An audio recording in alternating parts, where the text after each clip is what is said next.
hi guys! Welcome back again sa aming channel and welcome naman para sa mga baguhan dito sa aming channel. If you haven't subscribed in our channel guys, please do consider subscribing. Please do like this video, share to your friends, and do comment down below naman para sa mga katanungan nyo. Don't forget also guys to like our page on Facebook. Again, doon ako nagsasagot ng ilang mga katanungan nyo regarding sa aming mga presyo or sa aming mga availability na sisiw. So yun na nga guys, yung ating video for today, ayan, kukunin natin yung manok doon sa isang shipper namin nakakilala guys, and actually credit sa you sir, kay Sir Alejandro Fabia. Kasi nga guys, siya yung mga nag-ship sa mga ilang manok namin dito na galing sa Jensan or sa Davao. So, ayan siya yung pinaka naaasahan namin dyan. And this time naman, siya din yung nag-select ng isang binili namin. And nakikita nyo naman din sa thumbnail, hindi ito sa magmamayabang guys. Pero so far, ito yung pinakamalaking purchase na nagawa namin sa entire na, siguro 1 year na pag-Shamo namin. Pero, ayan guys, makikita naman din natin yan mamaya. Ayun, abangan nyo din pala. Gagawa din kami ng isang video doon sa isa din namin bagong manok na galing Dipolog.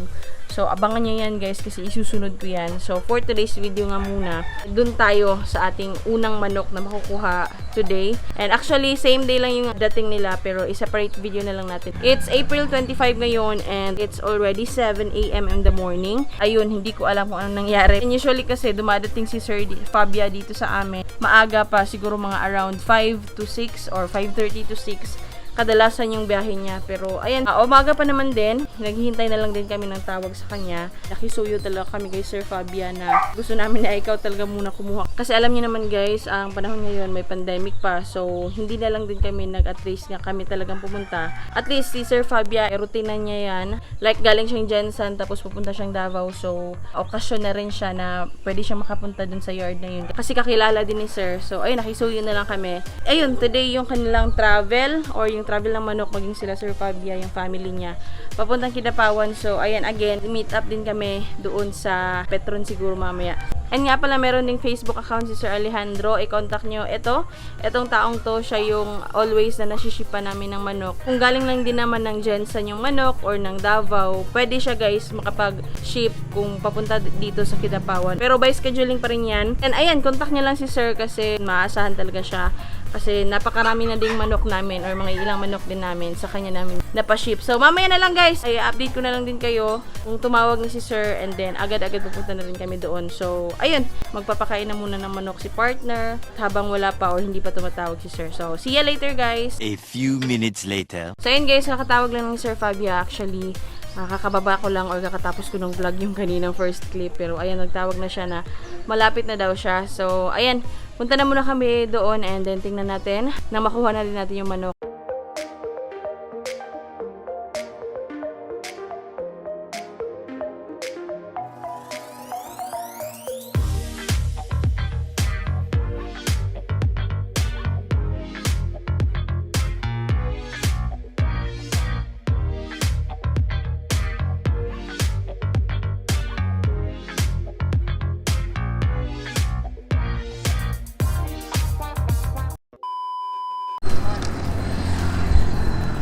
Amo ni nga ba eh. Ayan. May gani sir, naadjug ka ba?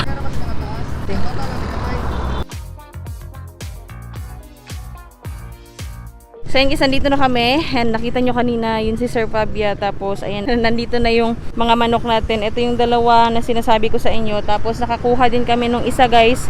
Ayan, pasensya na nga pala sa background kasi nandito ako sa town or dito sa may highway banda. Ito yung tatlong manok namin na na-purchase within a day. Pero mamayang mga tanghali siguro meron pa ulit isa. And then tingnan natin kung ano maging itsura din nun. So ayun guys, babalik na lang kami sa bahay. Dadalhin na muna namin yung mga alaga. And ayun, titingnan natin mamaya kung gaano ba kaganda. Mamaya na lang guys kasi medyo mahirapan ako since nag-single lang kami na motor. So ayan, mamaya na lang sa bahay. Thank you! So guys, kakarating lang namin dito sa bahay and nandito na yung mga manok. So i-remove na natin yung mask natin. Then guys, papakita ko sa inyo yung first impression niya kasi napaka-excited niya for this. So ayun, papakita ko sa inyo yung mga manok. Ayan, ito yung isa guys, tag. Ayan, mamaya ako na muna sabihin sa inyo yung kung saan galing.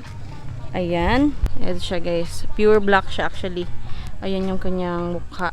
Ayan po. So, pure black to guys since yung bloodline niya pala nito is Gohan. Ayan. Tapos, meron naman tayong isa din dito. Kasama niya actually, yung babae. Ayan. So, ito yung babae naman guys na isa. Ayan. So, kulay itim. Magdidilim na yung ating yard sa ngayon. Ayan.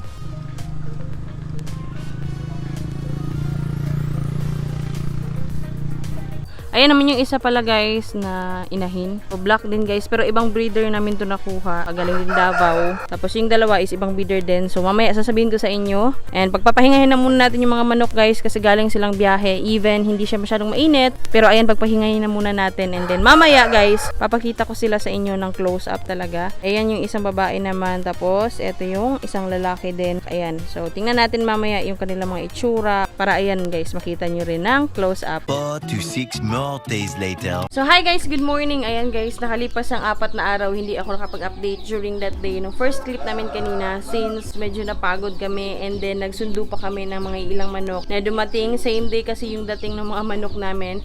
That time, makalipas ang 4 na araw. Ngayon ko lang i-continue tong video na to. Yung mga manok namin is nakapagpahinga na and all. So ayan, matagal-tagal na rin sila nandito. Magma 1 week na rin by Sunday. So April 29 ngayon and time check is around 9:15 in the morning. Ngayon ko i-update sa inyo o ipapakita sa inyo yung mga nasa box na manok, yung nasa first clip natin kanina. Since nga guys, hindi kami nakapag-update that time, umuulan na, tapos napagod din kami sa kakasundo ng manok, tapos sa kakahintay din kung kailan darating or kung anong oras darating yung mga manok namin during that time. Before nga pala natin puntahan kasi nandun na sila sa likod ko, yung mga kulungan na nandyan. Bago natin sila puntahan doon, i-update ko muna sa inyo yung sa ating incubator. Namimisa na yung mga alaga namin doon o yung mga itlog na nandun.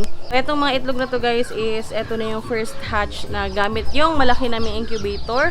Ayan guys, kasi gumagana na nga yan. Tapos hindi na nga namin muna ginamit yung maliit kasi sayang naman, bale magkukonsyam kami ng 2 kurente wherein pwede naman sa isa lang kasi nga malaki din ito. Tingnan na muna natin. Eto na nga pala yung mga alaga namin na napisa doon galing sa loob ng incubator natin.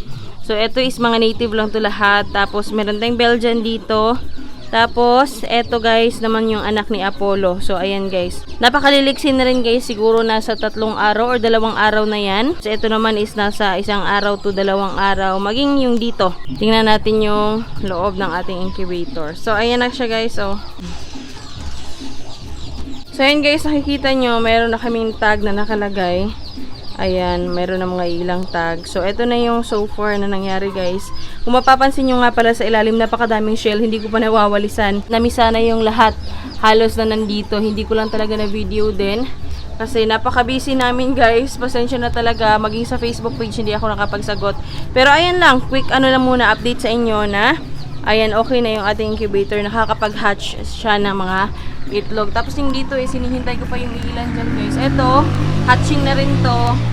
Tapos yung dito. So nilagay namin sa tray guys para in case na gumalaw yung sisiw is hindi sila mahulog. Since yung nandito is napaka-konti lang or mahuhulog talaga sila kasi mababaw lang. Wherein dito medyo mataas yung tray natin. So hindi sila mahuhulog doon sa ilalim. So ayan guys, yan yung ating quick update sa ating incubator.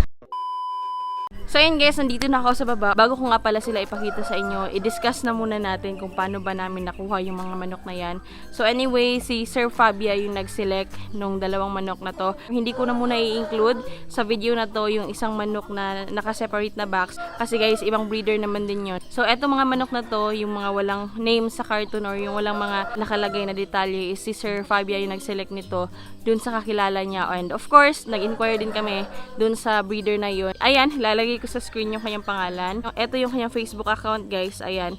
Siya yung pinagkunan namin ng mga manok na to. Pero si Sir Fabia lang yung nag-select. Kasi gusto ko ganun yung mangyari. Kasi okasyon na lang din na pupunta si Sir Fabia doon. So sinabi ko kay Sir Fabia na siya na lang yung bahala kung anong manok yung mas prefer niya. Kasi nga guys, hindi kami makapunta sa area. So let's talk about na muna doon sa bloodline ng mga manok na to. Yung bloodline ng mga manok nito is Gohan line. Japanese Shamo pala yung breed nila. Sa mga Japanese Shamo, meron tayong Kutako, merong Tanaka, Yuji, Gohan, and General. Hindi yan sa pagmamayabang, nakita nyo naman sa title namin and maging siguro sa thumbnail namin. Ganun ang presyo ng mga manok na to. Hindi naman din namin ito makukuha without your help and also sa hard work namin ng partner ko. So, ayan, disclaimer nga pala guys, hindi lahat ng breeders is ganyan yung presyuhan. May iba talaga guys na mas matataas pa and also depende sa breeder of course. So, yung age nga pala nila guys, masabi ko lang, yung lalaki is 6 months old, yung babae naman is first laid niya ng egg. So, probably nasa 7 to 8 months old. So, anyway, thank you din pala sa pinagkunan namin ng manok. Kasi marami ding iba dyan na gustong kumuha ng manok kay Sir, yung napagkunan namin ng Gohan nga. Talagang isa kami sa napagbigyan niya or sa nabigyan niya ng mga linyada niya ng mga manok. Papakita ko na muna sa inyo yung babae bago yung lalaki. Ito yung itsura ng manok na yun, guys. Ayan. So, ayan guys, ni-request ko talaga kay Sir na pinagkunan namin ito, yung breeder na sinasabi ko, na gusto ko talaga as much as possible, black talaga sana. Sinabahin ko sa partner ko na si Sir Fabia, kung maaari siya yung kumuha ng manok or tumingin ng manok doon, kung ano yung gusto niya, yun yung bibili namin. Ito yung babae na sinasabi ko sa inyo. Ayan. Ganyan yung kanyang pagmumukha, guys. Ayan. So, meron na kaming nakuha sa kanyang itlog. Pagdating dito is nangingitlog na rin siya. So, ayan yung kanyang mga paa, guys. Ayan. Ito yung kanyang pagmumukha. So, ito yung ating babae na nakuha kay Sir. Ayan yung kanyang pagmumukha, guys. Ayan. Napakamalita din. Maganda rin yung kanyang kilay. Ayan. Kasi maraming nagmamatter sa kilay. Pero ayan, no. Ganyan yung kanyang pagmumukha. So, eto. Eto siya. Ayan yung ating Gohan na nakuha kay Sir Shin. Ayan yung kanyang likod pala, guys. Napaka-shiny. Ayan. So, eto. Ayan. So, dumako naman tayo doon sa pangalawa, guys, o yung stag na pinakakaabangan. Halos lahat, even ako, yun talaga yung pinakauna kong tiningnan. So, ayan, tingnan na natin. So, ito yung stag na nakuha namin, guys. Ayan. Ito ay 6 months old. So, wala pa silang mga pangalan actually, guys. Ayan yung kanyang paa. So, ayan, guys, ito yung kanyang pagmumukha. Ayan. Ayan yung kanyang paa. Yung kanyang likod, ayan naman, guys. So, 6 months old pa ito, guys, na chicken. Ayan siya. Pero ayan yung itsura ng ating manok. So, ayan yung ating nakuha. Ayan. Yung kanyang pakpak. Ayan. So, ayan guys, umuulan na talaga. So, change na muna ako ng location guys doon sa loob.